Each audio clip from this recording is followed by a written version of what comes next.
Atas petunjuk penyelamat kita dan menurut ajaran ilahi, maka beranilah kita bernyanyi. Bapa kami yang ada di surga, dimuliakanlah namamu. Saudara-saudari terkasih, selamat pagi. Salam jumpa lagi dalam Sabda Siap Saji Minggu 23 Januari 2022, hari Minggu biasa ketiga. Marilah kita berdoa. Dalam nama Bapa, Putra, dan Roh Kudus. Amin. Allah Bapa, melalui Yesus Kristus Putramu, Engkau telah menggenapi karya penyelamatanmu. Kami mohon anugerahkan roh-Mu kepada kami, agar kami dapat menerima pengajaran Putramu yang akan menuntun kami sampai kepadamu. Sebab dialah yang hidup dan berkuasa bersama Dikau dalam persatuan Roh Kudus Allah sepanjang segala masa. Amin. Tuhan bersamamu dan bersama rohmu. Inilah Injil Yesus Kristus menurut Lukas. Dimuliakanlah Tuhan. Lukas bab 1 ayat 1 sampai 4 dan bab 4 ayat 14 sampai dengan 21. Banyak orang telah berusaha menyusun suatu berita tentang peristiwa-peristiwa yang telah terjadi di antara kita seperti yang disampaikan kepada kita oleh saudara-saudara yang dari semula adalah saksi mata dan pelayan firman. Karena itu setelah menyelidiki segala peristiwa itu dengan saksama dari awal mulanya, aku mengambil keputusan untuk membukukannya dengan teratur bagimu. Dengan demikian kau dapat mengetahui bahwa segala sesuatu yang diajarkan kepadamu sungguh benar. Sesudah dicobai iblis di padang gurun dalam kuasa roh, kembalilah Yesus ke Galilea. Dan tersiarlah kabar tentang dia di seluruh daerah itu. Selama di situ ia mengajar di rumah-rumah ibadat dan semua orang memuji dia. Lalu Yesus datang ke Nazaret tempat ia dibesarkan, dan menurut kebiasaannya pada hari Sabat ia masuk ke rumah ibadat lalu berdiri hendak membaca dari kitab suci. Kepadanya diberikan kitab Nabi Yesaya, dan setelah membukanya ia menemukan nas di mana ada tertulis, Roh Tuhan ada padaku. Oleh sebab ia telah mengurapi aku untuk menyampaikan kabar baik kepada orang-orang miskin. Dan ia telah mengutus aku untuk memberitakan pembebasan kepada orang-orang tawanan dan penglihatan bagi orang-orang buta, untuk membebaskan orang-orang yang tertindas, untuk memberitakan bahwa tahun rahmat Tuhan telah datang. Kemudian Yesus menutup kitab itu, mengembalikannya kepada pejabat lalu duduk, dan mata semua orang dalam rumah ibadat itu tertuju kepadanya. Lalu Yesus mulai mengajar mereka, katanya, pada hari ini genaplah nas tadi sewaktu kamu mendengarnya. Demikianlah sabda Tuhan. Terpujilah Kristus.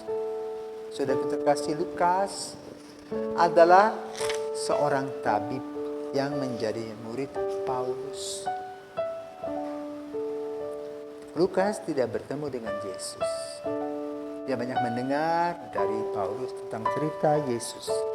Bahkan Lukas juga pernah berjumpa dengan Ibu Maria dikala Maria memasuki masa senja, maka dia mendengarkan apa yang menjadi pengalaman Bunda Maria, di-sharingkan, dan kemudian dia tuliskan satu persatu secara teratur. Maka kita harus bersyukur kepada Lukas yang pernah berjumpa dengan Bunda Maria, dan pengalaman Bunda Maria dikunjungi malaikat, kemudian mengandung dari Roh Kudus, mengunjungi Elizabeth, kemudian melahirkan di Bethlehem, bahkan juga sharing Yusuf bahwa dia akan meninggalkan Maria, tetapi mendapat kabar dari malaikat, akhirnya kembalilah Yusuf, bahkan menjadi orang yang setia. Kemudian ketika Yesus bayi, banyak bayi-bayi yang dibunuh, maka menyingkirlah Yusuf dan Maria ke Mesir. Sekarang kita masih ingat mereka di Mesir, gereja Kopti memperingati dan membuat gereja namanya gereja gantung, hanging chapel. Sudah itu Yesus kembali bersama Maria. Dan lalu apa terjadi dengan Yesus dan Maria? Tetap ke bait Allah dari Nazaret ke sana. Dan ternyata kehilangan Yesus. Jadi ini sharingkan kepada Lukas. Maka Lukas menuliskannya satu persatu sebagaimana disebutkan dalam ayat atau bab yang pertama tadi dalam Injil Lukas. Kemudian dalam bab yang keempat dituliskan bagaimana Yesus sudah memasuki masa dewasa, dicobai di padang gurun, dan diuraikan pengalamannya itu. Di mana dalam ujian di padang gurun itu ada 3 hal yang besar yang menyangkut prinsip kehidupan kita. Kalau kita melanggarnya maka itu menjadi satu beban dosa. Apa itu? 1, harta. Kadang-kadang anak-anak bertengkar tentang warisan, bisa saling membunuh. Dengan harta atau uang kita bisa menghambur-hamburkan, menyalahgunakan. Dengan berbagai macam cara kita bisa membelokkan semua dengan kelicikan-kelicikan yang berbalutkan hal-hal yang cantik. Tapi itu sebetulnya mafioso. Uang bisa diselundupkan. Alasan untuk ini, alasan untuk itu, alasan untuk ini. Tapi hanya Tuhan yang tahu. Tahta kekuasaan. Pada awal mula ada orang yang baik dan bijaksana, tapi lama-lama luntur. Kenapa? Kurang sembahyang. Maka dia menjadi bukan lagi bijaksana, tapi menjadi lalim. Contoh Saul, raja Israel pertama. Selamanya hebat, lama-lama seperti tidak ada nilainya. Maka digantikan oleh Daud. Demikian pula Daud sama. Daud kemudian Salomo. Raja-raja itu jatuh satu persatu. Hanya satu yang tidak jatuh, yaitu raja segala raja, yaitu Yesus.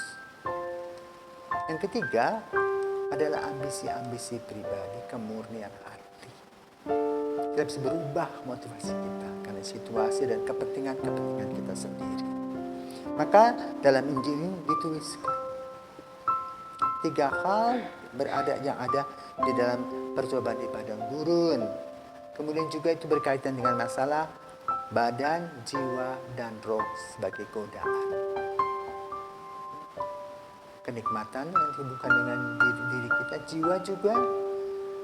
Maka kalau orang sakit jiwa kan tidak beres jiwanya.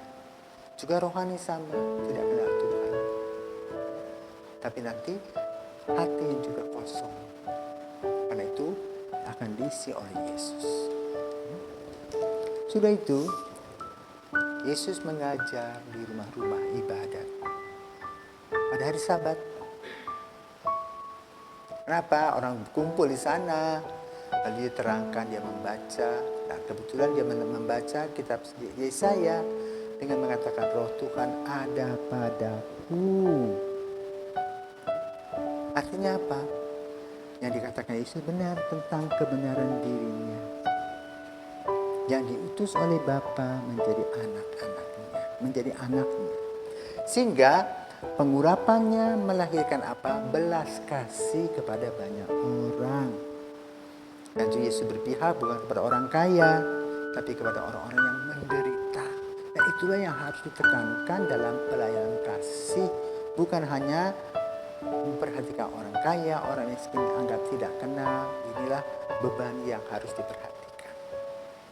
Dan Yesus melaksanakan itu. Kan itu Lukas menuliskannya sebagai seorang dokter, seorang tabib yang melihat bagaimana Yesus menyembuhkan bukan hanya secara jasmani, tetapi juga secara rohani.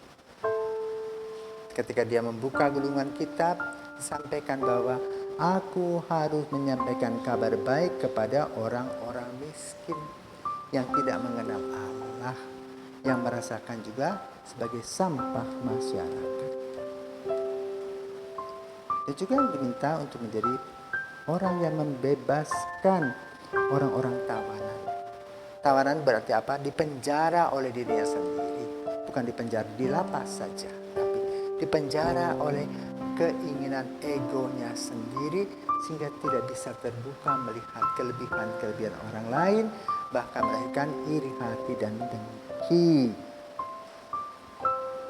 Juga mencelikan mata orang buta, buta rohani pun termasuk. Bahwa kita tidak melihat kelebihan-kelebihan dari yang Tuhan berikan kepada kita. Misalnya kita terlalu iri hati dengan tetangga kita karena kita melihat, wah dia lebih hebat.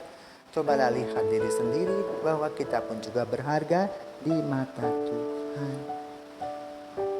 Juga membebaskan orang-orang yang tertindas. Kita tertindas karena apa? Pemikiran kita yang sempit. Ayo buka mata, buka hati, buka mulut kita kepada Tuhan, supaya kita boleh datang kepadanya dengan hati yang sukacita dan terbuka. Nah, itulah yang dilaksanakan oleh Yesus.